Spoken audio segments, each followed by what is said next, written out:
And while the new year is less than a week away, we're looking back at some of the biggest headlines of 2025. Here's ABC's Rena Roy with our Rewind.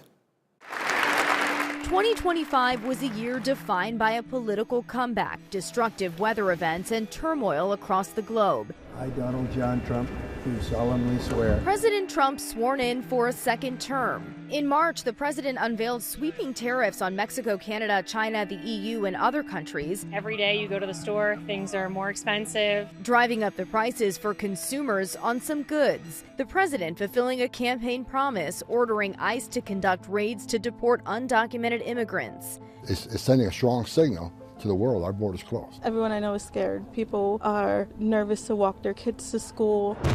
The move sparking protests across the country. The Trump administration also sent the National Guard to major U.S. cities over local leaders' objections as part of an effort to crack down on crime. It's a sense of intimidation and fear that is just so unnecessary. The longest government shutdown in U.S. history lasted 43 days and caused air traffic controller staffing issues, flight delays, and paused SNAP benefits for millions of Americans. The year also marred by political violence. The nation, shocked by the assassination of conservative activist and Turning Point USA founder Charlie Kirk, shot while speaking at a college event in Utah. His death deepening the political divide in the nation, supporters hailing him as a hero, while many critics denounced his past rhetoric. Prosecutors are seeking the death penalty for Tyler Robinson, who's accused of pulling the trigger and killing Kirk. This is a political assassination. In Minnesota, a masked gunman disguised as a police officer shot and killed a state representative and her husband and wounded a state senator and his wife, according to authorities. A suspect arrested after a two-day manhunt, he pled not guilty in federal court. The Pennsylvania governor's mansion firebombed on the night of their Passover celebration. This kind of violence is becoming far too common in our society.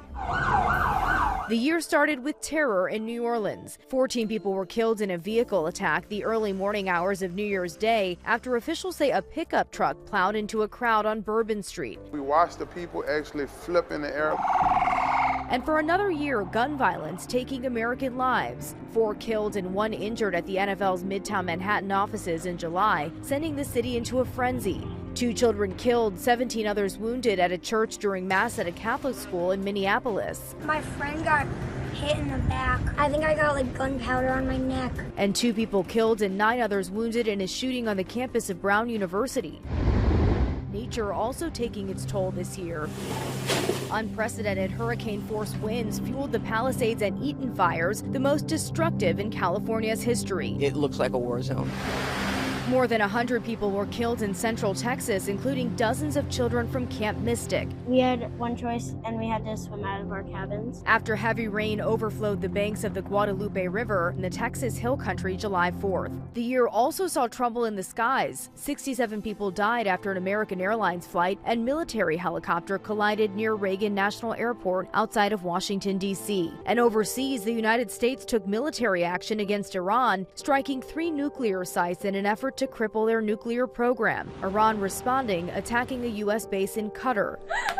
In early October, Hamas released the remaining living Israeli hostages, as well as the bodies of most of the deceased, after 2 years of war and reaching a tenuous ceasefire agreement with Israel. Palestinians streaming back into parts of the demolished Gaza Strip that were controlled by the IDF during the war. Over 70,000 have been killed during the conflict, according to the Hamas-run health ministry.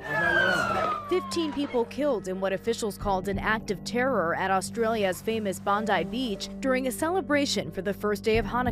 And a brazen theft at one of the world's most famous museums. This is the heist of the decade. Authorities say 4 masked men stole 8 pieces of jewelry from the Louvre in Paris, the jewels valued at more than $100 million.